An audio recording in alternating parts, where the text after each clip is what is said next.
మిత్రులారా, మనము రోజు మాట్లాడుకుంటాం మతోన్మాదం, ఫ్యాసిజం ఇలాంటి పదాలను వాడుతూ ఉంటాం. మతోన్మాదం అంటే ఏమిటి, మతతత్వం అంటే ఏమిటి, ఫ్యాసిజం అంటే ఏమిటి, వాటికి ఆ పేర్లు ఎట్లు వచ్చాయి, వాటి ద్వారా ఇవాళ మనని పరిపాలిస్తున్నటువంటి నాయకులు, అది కేంద్ర ప్రభుత్వం ప్రధానంగా ఏమి సాధించదలుచుకుంది అనేటువంటిది ముఖ్యమైన విషయం. నిన్నగాక మొన్న సరిగ్గా తెలంగాణ ఏబీవీపీ అఖిల భారతీయ విద్యార్థి పరిషత్ రాష్ట్ర మహాసభలు జరిగాయి. ఆ రాష్ట్ర మహాసభల్లో ఇవాళ కేంద్ర మంత్రిగా ఉన్నటువంటి బండి సంజయ్ ఆ మహాసభను ఉద్దేశించి మాట్లాడుతూ విద్యార్థులంతా ఏబీవీపీ సంఘంలో ఉండాలి, ఏబీవీపీ అనేటువంటిది ఈ దేశం కోసం పనిచేసేటువంటి ఒక గొప్ప సంఘం, నక్సలైట్లు ఏబీవీపీ నాయకుల్ని హత్య చేశారు, ఈ నక్సలైట్లని ఆనాడు ఎదుర్కొన్నది ఏబీవీపీ, ఇవాళ కూడా మళ్ళీ ఏబీవీపీ ఎదుర్కోవాలి అనేటువంటి ఒక మాట భారత కేంద్ర మంత్రి హోదాలో బండి సంజయ్ మాట్లాడాడు. ఎందుకు బండి సంజయ్ మాట్లాడాడు? ఎందుకు మాట్లాడాడంటే బండి సంజయ్ కానీ లేదా బండి సంజయ్ని పిలిచినటువంటి ఏబీవీపీ కానీ ఆ ఏబీవీపీకి భావజాలంగా ఉంటున్నటువంటి ఆర్ఎస్ఎస్ రాష్ట్రీయ స్వయం సేవక్ సంఘ్, ఈ ఆర్ఎస్ఎస్ ఒక 75 సంవత్సరాల నాడు ఒక కల కన్నది. ఏమిటా కళ? 1925 దసరా రోజున నాగ్పూర్, మహారాష్ట్ర హెడ్ క్వార్టర్ అయినటువంటి నాగ్పూర్లో, మన సరిహద్దు రాష్ట్రం, ఏమిటా కళ? భారతదేశాన్ని హిందూ రాష్ట్రంగా మార్చాలి అని మాట్లాడమే కాకుండా వాటి నుంచి అంటే 1920 నుంచి ఆ సంస్థ చాప కింది నీరులాగా ప్రవహిస్తూ సరిగ్గా 12 సంవత్సరాల తర్వాత, సరిగ్గా 12 సంవత్సరాల నుండి ఆ సంస్థ నేరుగా భారతదేశాన్ని పరిపాలిస్తున్నది. ఇది పేరుకు భారతీయ జనతా పార్టీ ప్రభుత్వమే, కానీ దీన్ని నడిపిస్తున్నది రాష్ట్రీయ స్వయం సేవక్ సంఘ్. ఈ దేశంలో చాలా ప్రభుత్వాలు వచ్చాయి, చాలా జెండాలు వచ్చాయి, చాలా కూటములు వచ్చాయి, చాలా కూటములు పోయాయి. కానీ ఎందుకు ఇవాళ మనం మతం గురించి మాట్లాడుతున్నాము? భారతదేశం ఎదుర్కొంటున్నటువంటి ఫ్యాసిజం అనేటువంటి ఒక గొప్ప ప్రమాదం గురించి, భారతదేశాన్ని అతలాకుతలం చేసేటువంటి, నిజానికి మనం ఇవాళ ప్రపంచంలో 140 కోట్లకు పైగా జనాభా ఉంటూ ప్రపంచంలోనే నెంబర్ 1 జనాభాగా ఉండేటువంటి దేశం మనం. మీ అందరికీ తెలుసు హైయెస్ట్ పాపులేషన్ ఎక్కడ ఉంది ప్రపంచంలో అంటే మనటి వరకు చైనా, కానీ ఇప్పుడు ఇండియా. మన నరేంద్ర మోడీ రెండవసారి అధికారంలోకి వచ్చిన తర్వాత ప్రధానమంత్రిగా ఆయన ఒకటే మాట్లాడుతున్నాడు, నేను 47 నాటికి భారతదేశాన్ని వికసిత్ భారత్గా నేను మారుస్తాను. వికసిత్ భారత్ అంటే మీకు తెలుసు కదా, అభివృద్ధి చెందినటువంటి అన్ని రంగాల్లో తలమానికంగా ఉండేటువంటి ఒక భారత్ను నేను నిర్మిస్తానని చెప్తున్నాడు. దీని గురించి మనం ఆలోచించాలి. ఎందుకంటే మనం భారతదేశంలో భాగము. భారతదేశంలో 140 కోట్ల మంది ప్రజలుంటే 70 కోట్లకు పైగా యువకులు ఉన్నారు. మొత్తం ప్రపంచంలోనే భారతదేశం యువకులు కలిగినటువంటి దేశం, యంగెస్ట్ పీపుల్ ఉండేటువంటి దేశం భారతదేశం ఒక్కటే. జపాన్లో అంతా ముసలి వాళ్ళు ఉన్నారు, చైనాలో కూడా దాదాపు ఇంత యువకులు కలిగినటువంటి అంటే ఏజ్ గ్రూప్, నెత్తురు మండే శక్తులు నిండే యువకుల్లారా రావండి, మరో ప్రపంచం పిలిచింది, పోదాం పైకి. మహాకవి శ్రీశ్రీ ఎప్పుడో చెప్పాడు. మహాకవి శ్రీశ్రీ అక్కడ అదొక్కటే చెప్పలేదు. కొంతమంది యువకులు తాతగారి నాన్నగారి భావాలు దాసులు మరికొంతమంది యువకులు పాలన నవజీవన బృందావన నిర్మాతలు. మనం ఈ రెండవ కేటగిరీకి చెందినటువంటి వాళ్ళు. ఒక నవయుగాన్ని మనం కాంక్షిస్తున్నాం, ఒక నూతనత్వాన్ని మనం కోరుకుంటున్నాం. ఆ నూతనత్వం కోసం మన PDSU మనము ఊరేగింపుల్లో మాట్లాడుకుంటామే, అడుగడుగున రక్తం మడుగు PDSU మేము ముందడుగు. ఈ నినాదం ఊరికే రాలే, ఎవరో చెప్తేనూ రాలే. మన ఈ సంస్థని PDSU అనేటువంటి ఒక 4 అక్షరాల్ని ఒక బిగి పిడికిలి జెండాగా ఇచ్చినటువంటి జార్జి రెడ్డి ఈ దేశంలో సమానత్వం కావాలని నిరోధించినటువంటి ఒక విప్లవ ధృత. జ్ఞానం శీలం ఏకత, జ్ఞానం శీలం ఏకత అనే పేరుతో ABVP ఉస్మానియా యూనివర్సిటీలో గ్రామీణ ప్రాంతం నుంచి వచ్చినటువంటి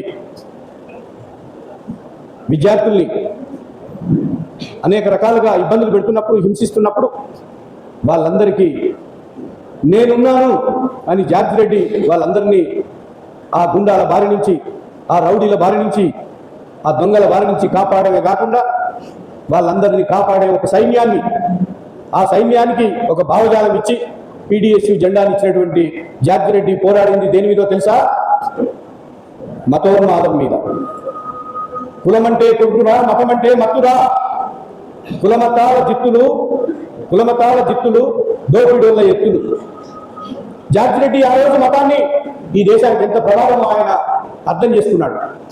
విద్యార్థులంతా కూడా ఐక్యంగా PDSU అనేటువంటి ఒక సంస్థని జంపాల చంద్రశేఖర్ ప్రసాద్ మళ్ళీ తెలంగాణలో, ఆంధ్రలో ఈ ప్రాంతమంతా కూడా తిరిగి ఒక నిర్మాణాత్మకంగా ప్రగతిశీల ప్రజాస్వామ్య విద్యార్థి సంఘంగా రూపొందించినటువంటి సంఘానికి సరిగ్గా 5 దశాబ్దాల తర్వాత మళ్ళీ ఈ దేశంలో అదే పరిస్థితి ముందుకొచ్చింది. ఏమిటా పరిస్థితి? హిందూ మతోన్మాదం, హిందూ మతతత్వం. ఇవాళ అది తొండ ముదిరి ఉసరవెల్లి అయినట్టు మతతత్వం దగ్గరనే ఆగకుండా, మతోన్మాదం దగ్గరనే ఆగకుండా అదొక హిందూ ఫ్యాసిజంగా, బ్రాహ్మణీయ హిందుత్వ ఫ్యాసిజంగా రూపాంతరం చెంది ఈ దేశంలో ఉండేటువంటి సకల రంగాల్ని ఆవహించి ఇవాళ మనను మనుషులుగా చూడలేనటువంటి ఒక పరిస్థితి ఏర్పడ్డది. మీ అందరికీ తెలుసు, మనము స్కూల్కి వెళ్ళినప్పుడు ఫస్ట్ ప్రేయర్ చేస్తాం. మనమంతా భారతీయులం, ప్రేయర్ చేస్తాం కదా, మనమంతా భారతీయులం, సౌరకులం అనే ప్రేయర్ ఉంది కదా, ప్రతిజ్ఞ. ఇవాళ ప్రతిజ్ఞ లేదు. ఎందుకు లేదని అంటున్నానంటే, మనము గనక నోరిప్పకపోతే, మనలాంటి లక్షలాది కోట్లాది మంది ఈ దేశంలో నోరిప్పకపోతే మనం ఆ ప్రతిజ్ఞ చేయడానికి అవకాశం లేదు. ఎందుకంటే మనం అందరము సహోదరులం కాదని ఇవాళ RSS చెప్తా ఉన్నారు. మనమందరము హిందువులమనే అయి ఉండాలి, క్రిస్టియన్లమైనా అయి ఉండాలి, ముస్లింలమైన అయి ఉండాలి, పార్సీలమైన అయి ఉండాలి, జైనులమైన అయి ఉండాలి, బౌద్ధులమైన అయి ఉండాలి. RSS ఏం కోరుతుందంటే అన్నీ ఒకే మాట అంటారు వాళ్ళు. ఒకే జాతి, ఒకే మతం, ఒకే ట్యాక్స్, ఒకే పన్ను, VAT, మొత్తం ఒకటే అంటారు. నిజంగా అంతా ఒకటే సాధ్యమా? మనందరం ఒకటేనా? హిందువులందరూ కూడా ఒకటే అయితే మనల్ని ఎవరన్నా అడిగితే ఏమడుగుతారు? మనం వచ్చినప్పుడు మీరేంటండి అని అడుగుతారు. ఆమె క్రిస్టియన్ అంటారు, ఆమె ముస్లిం అంటారు, లేకపోతే ఆమె ఇండియన్ అంటారు. అది కాదండి మీరేంటోళ్ళు అంటారు. మనం కిరాయి ఇళ్ళకి వెళ్తాం కదా, కిరాయికి కావాలని వెళ్తే మీరు ఏమంటారండి అంటారు. మన దేశంలో ఎవరికి ఇష్టమున్నా ఇష్టం లేకపోయినా మన దేశంలో ఒక కుల వ్యవస్థ ఉన్నది. నీది ఏ కులం ఏమిటో అంటే అర్థం ఏమిటి? ఏ కులం? ఎస్సీల, బీసీల కొన్ని ఇళ్ళ దగ్గరే ఉంటుంది, బ్రాహ్మణులకు మాత్రమే ఇవ్వబడును. మరి బ్రాహ్మణులకు మాత్రమే ఇవ్వబడును అంటే బాగుంటుంది అనుకొని వెజిటేరియన్స్ ఓన్లీ అంటాడు. సరే, వెజిటేరియన్ నాన్ వెజిటేరియన్ అనేది ఇప్పుడు నాన్ వెజిటేరియన్ హోటల్స్లో ఎక్కువ మంది కోట్లు బాపర్లు కూడా తింటుంటారు. ఎందుకంటే ఈ బీఫ్ బిజినెస్ చేసేదంతా ఇండియాలో బ్రాహ్మిన్సే. అంటే ఏమి అర్థం చేసుకోవాలంటే మనము మన దేశానికి ఒక రాజ్యాంగం ఉంది. మీ అందరికీ తెలుసు కదా, డాక్టర్ బాబాసాహెబ్ అంబేద్కర్ చైర్మన్గా ఒక పెద్ద రాజ్యాంగం, చాలా మంది ప్రపంచ దేశాలను తిరిగి కొన్ని వందల మంది అనేక రకాల డాక్యుమెంట్స్ని చేసి ఒక రాజ్యాంగం చేసి మన చేతికి ఇచ్చారు. అందులో ఏముంది? భారత ప్రజలమైన మేము భారతదేశాన్ని సర్వసత్తాక గణతంత్ర ప్రజాతంత్ర సోషలిస్టు సావరెంటీ కలిగినటువంటి పౌరులంగా మా దేశాన్ని మేము ఏర్పరచుకున్నామని ఉంటుంది. ఈ భారత రాజ్యాంగం అమల్లోకి వచ్చిన తర్వాత ఇవాళ నరేంద్ర మోడీ కావచ్చు, బీజేపీ కావచ్చు, మిగతా వాళ్ళు ఏం మాట్లాడుతున్నారంటే ఈ రాజ్యాంగం ముసలిదైపోయింది, గుడ్డిదైపోయింది, గుడిదైపోయింది, ఇది నడవలేకపోతుంది, దీన్ని మార్చాలంటున్నారు. ఎస్, పీడిఎస్యు లాంటి సంస్థ కూడా ఈ భారత రాజ్యాంగం పనికిరాదనేటువంటిది చెప్తా ఉంది. ఇవాళ నరేంద్ర మోడీ, బీజేపీ, ఆర్ఎస్ఎస్ కూడా అదే విషయాలు చెప్తున్నాయి. కానీ పీడిఎస్యు కానీ ఒక విప్లవకర విద్యార్థి సంఘం కానీ చూసే తీరుకు, ఆర్ఎస్ఎస్, నరేంద్ర మోడీ లాంటి సంఘ పరివార వాళ్ళ చూసే తీరుకు భూమికి ఆకాశానికి ఉన్నటువంటి ఫరక్ ఉన్నది, తేడా ఉన్నది. ఏమిటి వాళ్ళ తేడా చెప్పేది? పీడిఎస్యు ఏం చెప్తుంది? ఈ దేశంలో ఉండేటువంటి మనుషులందరూ సమానమే, విద్యార్థులందరూ సమానమే, అన్ని కులాలు సమానమే, అన్ని మతాలు సమానమే, అందరూ కష్టపడాలి, కష్టపడే వాళ్ళందరూ సుఖపడాలి, సుఖపడే వాళ్ళందరూ కష్టపడాలి. ఈ రాజ్యాంగం ఏం చెప్తుంది? నరేంద్ర మోడీ కానీ మరొకరు కానీ ఈ రాజ్యాంగం మీద ప్రమాణం చేసినటువంటి వాళ్ళు చెప్పేది ఏంటంటే, నేను సుఖపడడానికి కావలసినటువంటి ఆస్తి హక్కుని ఈ రాజ్యాంగం ఇచ్చింది కొంతమందికి, కానీ కష్టపడేటువంటి బాధ్యత ఈ దేశంలో ఎవరిది? 100కి 90 మందిగా ఉండేటువంటి గ్రామీణ ప్రాంత లేదా పట్టణాల్లో ఉండేటువంటి పేద, దళిత, మైనారిటీ, ఆదివాసీ, బడుగు బలహీన వర్గాలటువంటి ప్రజలు. అందుకని మతోన్మాదానికి వ్యతిరేకంగా ఈ దేశంలో మతం అనేటువంటిది ప్రైవేట్ అంశం.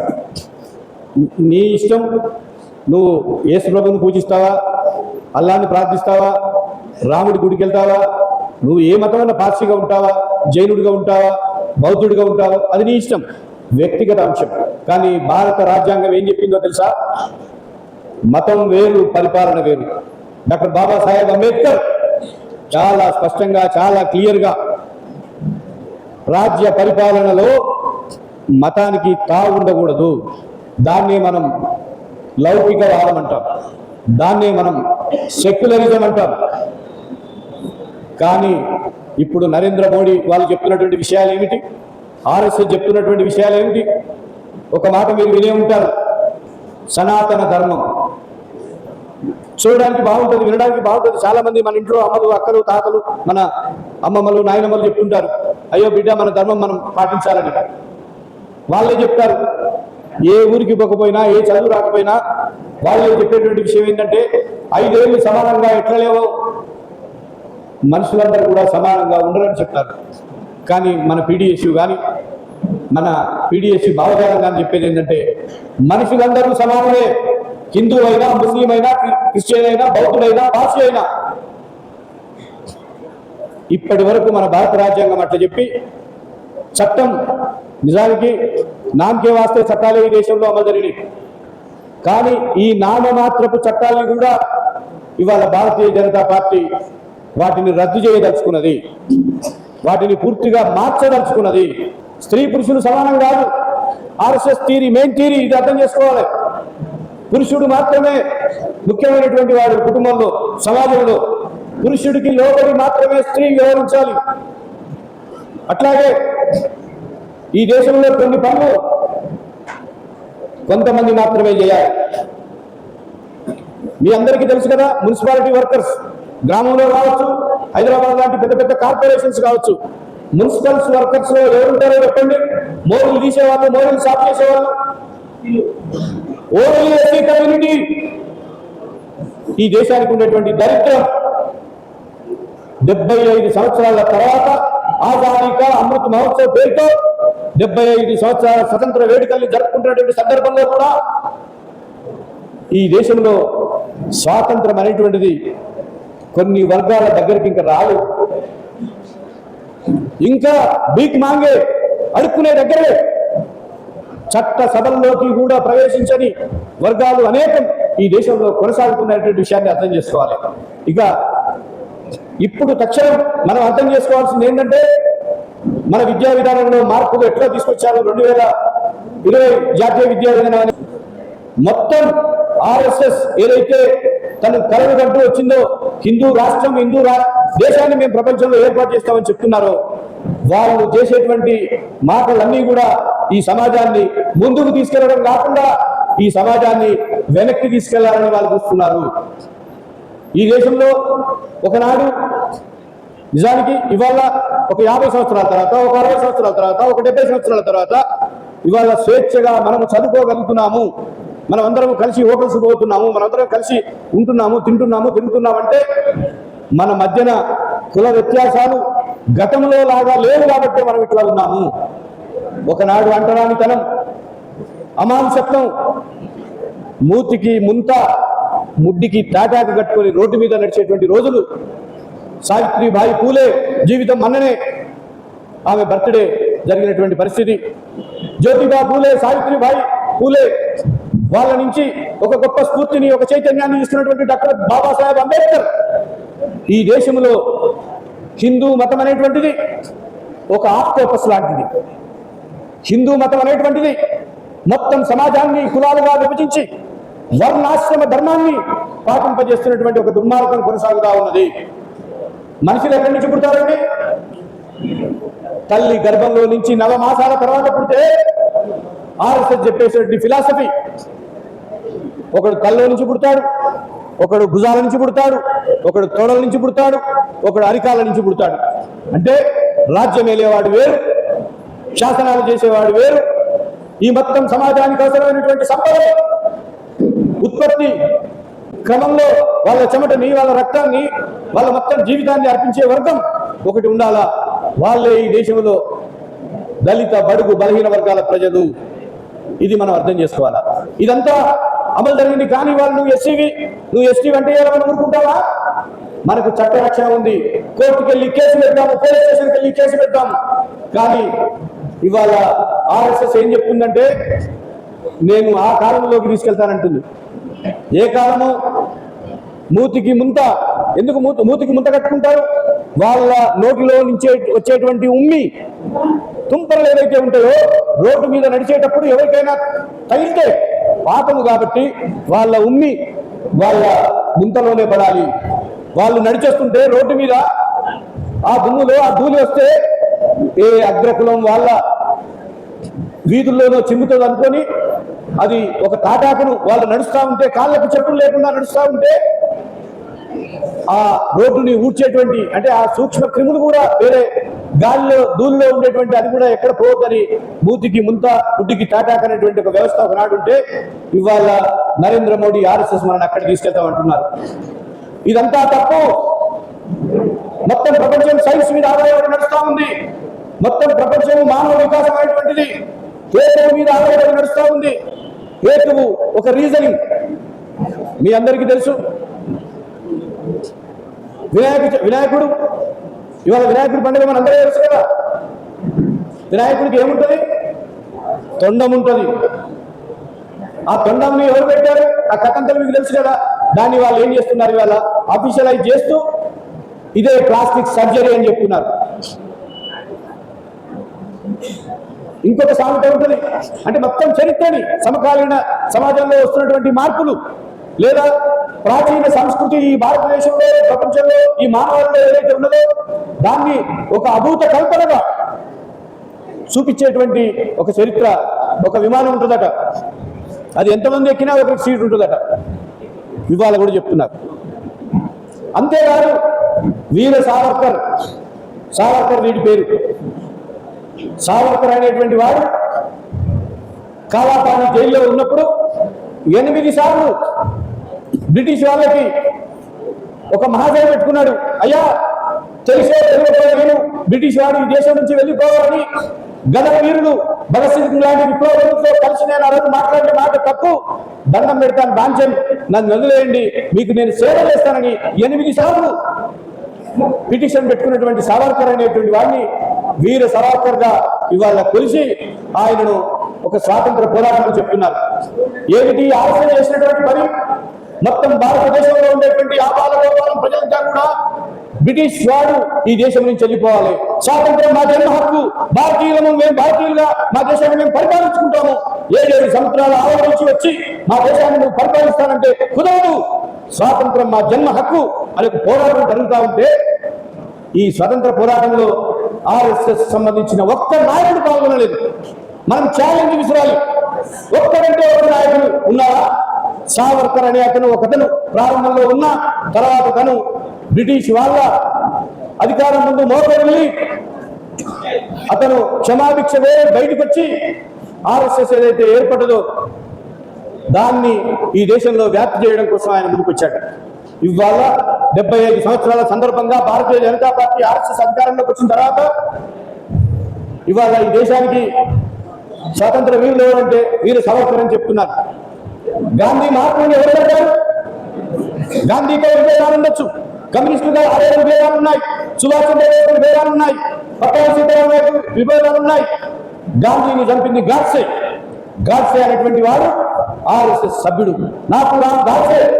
ఇవాళ నాథూరాం గాడ్సేని ఒక పక్కన పదం పెట్టి మరొక పక్కన గాంధీ పెట్టి ఇవాళ ఇద్దరిని చంపిన వాడిని చంపబడ్డ వాడిని ఈక్వల్ గా చేసేటువంటి ఒక దుర్మార్గం కొనసాగుతా ఉంది. అదే కాదు, ఆర్ఎస్ఎస్ చెప్తున్నటువంటి హిందూ రాష్ట్రం ఏర్పడితే గాడ్సేలందరూ ఈ దేశ ప్రేమికులు, గాడ్సేలందరూ సావర్కర్లందరూ ఈ దేశాన్ని దేశభక్తులుగా ఇవాళ మనకు చరిత్ర చెప్తున్నారు. ఇది వాస్తవమా? ఇది తప్పు. చరిత్ర ఇట్లా లేదు. మానవ పరిణామ సిద్ధాంతం ఉంది. న్యూటన్ గురుత్వాకర్షణ శక్తి సిద్ధాంతాన్ని కనుగొన్నాడు. ఐన్స్టీన్ ప్రపంచాన్ని చూశాడు. ఇది సైన్స్. గెలీలియో అనేవాడు ఒక సైన్స్ ని చెప్తే ఆ రోజు ఆయన చెవుల్లో సీసం పోసి చంపారు. చరిత్ర అట్లా లేదు.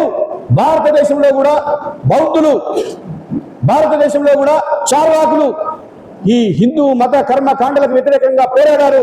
మనుషుల్ని మనుషులుగా చూడమన్నారు, బ్రాహ్మణికల్ వ్యవస్థను పనికిరాదని చెప్పారు అని గౌరీ లంకేష్ అనేటువంటి ఒక జర్నలిస్టు మన పక్క రాష్ట్రమైన మన పొరుగు రాష్ట్రమైనటువంటి బెంగళూరులో ఒక పత్రిక నడుపుతున్నటువంటి ఒక గౌరీ లంకేష్ ను ఆర్ఎస్ఎస్ వాళ్ళే చంపారు. పన్సారే ఒక వైస్ ఛాన్సలర్, దబోకర్ ఒక శాస్త్రవేత్త. అంటే ఆర్ఎస్ఎస్ అనేటువంటిది మానవ సమాజానికి ఒక చీడ పురుగు. ఆర్ఎస్ఎస్ ఉండేటువంటి బేసిక్ లక్షణం ఏంటంటే ఈక్వాలిటీని అది సహించదు, డెమోక్రసీని అది ఒప్పుకోదు, స్త్రీ పురుషుడు సమానం అంటే ఒప్పుకోదు. ఆర్ఎస్ఎస్ అనేటువంటి ఒక సంస్థ ఒక ఆక్టోపస్ లాగా మొత్తం ప్రజల్ని ఈ జన్మలో ఏమి నువ్వు మాట్లాడుతున్నావు, ఏం చేస్తున్నావు అనేది కాకుండా ఇవాళ ఈ జన్మలో చేసేటువంటి పాపాలు వచ్చే జన్మకు పనికొస్తాయని లేని జన్మ గురించి చెప్తున్నటువంటి ఈ కట్టు కథలతో కూడినటువంటి అంధవిశ్వాసాలతో కూడినటువంటి లేదా జాతకాలు, జ్యోతిష్కాలు, రకరకాల ఊహాగానాల మీద, ఛాందసాల మీద ఆధారపడి ఇవాళ భారతదేశంలో ఉండేటువంటి ప్రజలందరినీ కూడా, హిందువులందరినీ కూడా నేను ఒక తాటి మీదకి తీసుకొస్తానని చెప్పడమే కాకుండా 1947 నాటికి 1947 తెలుసు కదా, భారతదేశం నుండి బ్రిటిష్ వాడు వెళ్ళిపోయినటువంటి రోజు. కానీ 2047 నాటికి నేను ప్రపంచంలోనే 5 ట్రిలియన్ల ఎకానమీని 5వ అగ్రరాజ్యంగా నేను మార్చుతానని ఇవాళ నరేంద్ర మోడీ మాట్లాడుతున్నటువంటి సందర్భాన్ని మనం చూస్తున్నాం. ఇక్కడ జరుగుతున్నది ఏమిటి మిత్రులారా? చాలా సీరియస్ గా అర్థం చేసుకోండి. మనం అందరము మనుషులంగా ఉంటే ముస్లింలు అనే పేరుతో ముస్లింలకు 2 హక్కులు లేవు ఈ భారతదేశంలో. క్రిస్టియన్లకి ఈ దేశంలో హక్కులు లేవు. కానీ భారత రాజ్యాంగం ఏం చెప్తుంది? ఈ దేశంలో పుట్టిన ప్రతి వాడు భారతీయుడే. భారత రాజ్యాంగం ప్రకారం అందరూ సమానంగా ఉండాలి. కానీ ఇవాళ ఆర్ఎస్ఎస్ చెప్పేటువంటి ఏదైతే వికసిత్ భారత్ ఉన్నదో ఆ వికసిత్ భారత్ లోకి వెళ్ళాలంటే మనం వెనక్కి వెళ్ళాలి. వాళ్ళు ఈ సమాజాన్ని ముందుకు పోకుండా అడ్డగించేటువంటి పని చేస్తున్నారు. విద్యారంగంలో మార్పులు తీసుకొస్తున్నారు. అట్లాగే అనేక రంగాల్లో నిజానికి భారత రాజ్యాంగం ప్రకారం పబ్లిక్ సెక్టర్ అనేటువంటిది ప్రభుత్వ రంగ సంస్థలు ఉన్నాయి. ఆ సంస్థల్ని మొత్తం ఎవడైనా ఒక పరిశ్రమ పెడితే ఆ పరిశ్రమల్లో పనిచేసుకుంటూ లక్షల మంది, కోట్ల మంది ఉపాధి అవకాశాలు పొందుతారు, ప్రాజెక్టులు ఉంటాయి, రకరకాల వ్యవసాయం అభివృద్ధి అయింది, లేదా దేశంలో ఉండేటువంటి సంపద పెరుగుతుంది, అందరికీ ఎంప్లాయ్మెంట్ వస్తుంది అనేటువంటి పద్ధతితోటి ఈ దేశంలో పబ్లిక్ సెక్టార్ వస్తే ఆ పబ్లిక్ సెక్టార్ని మొత్తం ఆకాశంలో ఉండేటువంటి మొత్తం ఈ వీటికి సంబంధించిన ఏవియేషన్ కానీ, పాతాళంలో ఉండేటువంటి నావిక కానీ, భూమి మీద ఉండేటువంటి మొత్తము బ్యాంకులు కావచ్చు, ఇన్సూరెన్స్ కావచ్చు, పబ్లిక్ సెక్టర్ కావచ్చు, వీటిని అన్నిటిని కూడా ప్రైవేట్ పరం చేసి ఏకంగా డిజిన్వెస్ట్మెంట్ శాఖనే ఒక దాన్ని ఒక మంత్రి నాయకత్వంలో ఒక శాఖను ఏర్పాటు చేసి ఈ దేశంలో మొత్తం ఒకటొకటిగా తీసేసి ఆఖరికి ఇవాళ ఏం జరుగుతుందంటే మొత్తము వాళ్ళు చాలా స్పష్టంగా చెప్పారు. 1920లోనే RSS పుట్టినప్పుడే ఈ దేశానికి 3 శత్రువులు. ఎవరా 3? ముస్లింలు 1, 2 క్రిస్టియన్లు, 3 కమ్యూనిస్టులు. అందుకని ముస్లింల మీద దాడులు చేస్తా ఉన్నారు, క్రైస్తవుల మీద దాడులు చేస్తా ఉన్నారు, కమ్యూనిస్టులని ఊచకోట పోస్తా ఉన్నారు. ఈ సమాజంలో మనుషులంతా ఒక్కటే, వీళ్ళందరినీ గౌరవించండి అనేటువంటి చెప్పేటువంటి విషయంలో కూడా ఇవాళ 80 సంవత్సరాల వృద్ధుడు వరవరరావు గారిని ఇంకా జైల్లోనే ఉంచారు. అనేక కుట్ర కేసులు కమ్యూనిస్టుల మీద జరుగుతూ ఉన్నాయి. అంటే ఫ్యాసిజం అనేటువంటిది ఒక మన ముఖ్యమైనటువంటి సబ్జెక్టు. దీనికి సంబంధించి ఇది మన వాళ్ళు కొత్తగా నేర్చుకున్నది ఏం కాదు. మొదటి ప్రపంచ యుద్ధం తర్వాత 1920లో ఇటలీ అనే దేశంలో ముసోలిని అనేటువంటి ఆ దేశ అధ్యక్షుడు అక్కడ ఫ్యాసిజాన్ని అమలు చేశాడు. ఏమిటి ఆ ఫ్యాసిజం? వాళ్లకు వ్యతిరేకంగా ఎవరు మాట్లాడిన వాళ్ళని చంపడమే. అట్లా 20 లక్షల మందిని చంపేశారు. ఫ్యాసిజం అంటే ఫ్యాసిస్ట్ అనేటువంటిది ఒక లాటిన్ వర్డ్. ఆ తర్వాత జర్మనీలో హిట్లర్ అనేటువంటి ఒక పాలకుడు, ఆయన 30 లక్షల మందిని చంపాడు. భారతదేశంలో ఇందిరాగాంధీ 1975 ఆ ప్రాంతంలో ఎమర్జెన్సీ పెట్టినప్పుడు ఈ దేశంలో అనేక మందిని చంపడమే కాకుండా వేల మందిని, లక్షల మందిని జైళ్లలో కుక్కినటువంటి ఒక దుర్మార్గమైనటువంటి చరిత్ర ఉన్నది. అందుకని ఆ ఫ్యాసిజాలకి ఇవాళ బీజేపీ ముందుకు తీసుకొస్తున్నటువంటి ఫ్యాసిజానికి చాలా తేడా ఉన్నది. ఈ దేశంలో అనేక మతాలున్నాయి, ఈ దేశంలో అనేక జాతులున్నాయి, ఈ దేశంలో అనేక తెగలున్నాయి. అంటే భారతదేశ జీవితం అంతా కూడా వైవిధ్యం కలిగినటువంటి జీవితము. ఈ ఎవరి సంస్కృతి వాళ్ళది, ఎవరి కట్టు వాళ్ళది, ఎవరి బొట్టు వాళ్ళది, ఎవరి ఆచార సాంప్రదాయాలు వాళ్ళవి. వీళ్ళందరినీ తీసుకొచ్చి నువ్వు బలవంతంగా జడి చేస్తానంటావు. మీకు ఒక విషయం తెలుసా? భారత రాష్ట్రపతి ద్రౌపది ముర్ము ఆమె రాష్ట్రపతి అయిన తర్వాత హైదరాబాద్కి వచ్చింది. ఆదివాళ్ళ దగ్గర సికింద్రాబాద్లో ఒక 15 రోజులు రెగ్యులర్గా ఆమె ఉండాలి. అప్పటి వరకు ఉండేటువంటి సాంప్రదాయం ఏంటంటే భారత రాష్ట్రపతి కానీ భారత ప్రభుత్వంలో ఏదైనా విదేశీస్తుల్ని లేకపోతే అతిథుల్ని పిలిచినప్పుడు వాళ్లకు వడ్డించేటువంటి వంటకాల్లో మటన్ అనేటువంటిది, బీఫ్ అనేటువంటిది ఒక ఐటమ్. కానీ ఈ ఐటమ్ నెత్తేశారు. మాంసం తిన్నవాడు ఈ దేశంలో ఉండడానికి వీల్లేదు, బీఫ్ తినేవాడు ఈ దేశంలో ఉండడానికి వీల్లేదు. ఇవాళ ఆదివాసులు ఉన్నారు. ఆదివాసులు ఎవరు? మూలవాసులు. ఈ అడవిని, ఈ కొండల్ని, ఈ గుట్టల్ని ఇప్పటి వరకు కాపాడుతూ వాటికి ప్రొటెక్టర్స్గా ఉన్నటువంటి వాళ్ళని దాదాపు కోట్లాది ఎకరాల్లో ఉండేటువంటి ఈ భూములన్నీ కూడా ఇవాళ అదానికి, అంబానీకి, కార్పొరేట్ సంస్థలకి అప్పచెప్పడం కోసం ఇవాళ నరేంద్ర మోడీ అనేక రకాల ఒప్పందాలు చేసుకుని ఇవాళ ఏ రకంగా అడవుల్ని అప్పచెప్తున్నాడో మనం చూస్తూ ఉన్నాం. న్యాయ వ్యవస్థ ఇవాళ రామ జన్మభూమి, వాస్తవానికి అక్కడ బాబ్రీ మసీద్ ఉంటే దాన్ని కూలగొట్టి దాన్ని వాళ్ళ పెద్ద రామ మందిరం కట్టారు అయోధ్యలో. ఆ తీర్పు ఇచ్చినటువంటి జడ్జి ఆయన తర్వాత ఇవాళ భారత రాజ్యసభలో పార్లమెంట్ మెంబర్గా ఆయన ఎన్నికయ్యాడు. అంటే రాజ్యాంగ సంస్థలు ఏదైతే ఉన్నాయో ఆ సంస్థలన్నీ కూడా, అది ఈడీ కావచ్చు, ఇన్కమ్ ట్యాక్స్ కావచ్చు, లేకపోతే రకరకాల సిబిఐ కావచ్చు, అనేక సంస్థలన్నీ కూడా భారత ప్రభుత్వం ఇవాళ తన చెప్పు చేతుల్లోకి తీసుకుంటుంది. పేరుకు పార్లమెంటే నడుస్తుంది, పార్లమెంట్లో చట్టాలు చేస్తారు, పార్లమెంట్లో చర్చలు చేస్తారు. కానీ ఆ చట్టాల్లో ఉండేటువంటి గుజ్జునంతా కూడా తీసేసి, వెలగపండు ఉంటుందే, ఆ వెలగపండులో ఉండేటువంటి గుజ్జునంతా తీసేసి బయటకు వదిలినట్టు. అంటే పార్లమెంటరీ డెమోక్రసీ అని చెప్తున్నారు తప్ప ఇవాళ ప్రాక్టీస్లో పార్లమెంటరీ ఫ్యాసిజం అనేటువంటిది ఈ దేశంలోకి అమలు జరగబోతా ఉంది. నేను సింపుల్గా చెప్తాను. కాళోజీ అనేటువంటి ఒక ఆయన మీ అందరికీ తెలుసు కదా, ఒక సిరా చుక్క 1,00,000 మెదళ్లకు కదలిక అంటాడు. ఇదే వరంగల్ ప్రాంతంలో పుట్టినటువంటి బిడ్డ తెలంగాణ సాయుధ పోరాటం కావచ్చు, తెలంగాణ అస్తిత్వానికి ఊపిరిలూదినటువంటి కాళోజీ నారాయణరావు ఫ్యాసిజాన్ని చాలా పెద్దమంది ఇంగ్లీష్లో చాలా రకరకాలుగా ఫ్యాసిజానికి ఏమేమి లక్షణాలు ఉంటాయి, జర్మనీలో ఏమున్నాయి, ఇటలీలో ఏమున్నాయి, ఇండియాలో ఏమున్నాయి, లేకపోతే దీన్ని ఇండియా టుడే అనేటువంటి గ్రంథంలో ఆనాటి బ్రిటిష్ కమ్యూనిస్ట్ పార్టీ నాయకుడు ఏం చెప్పాడు, ఏకీభవించలోని పీకనొక్కు సిద్ధాంతమే ఫ్యాసిజం అన్నాడు.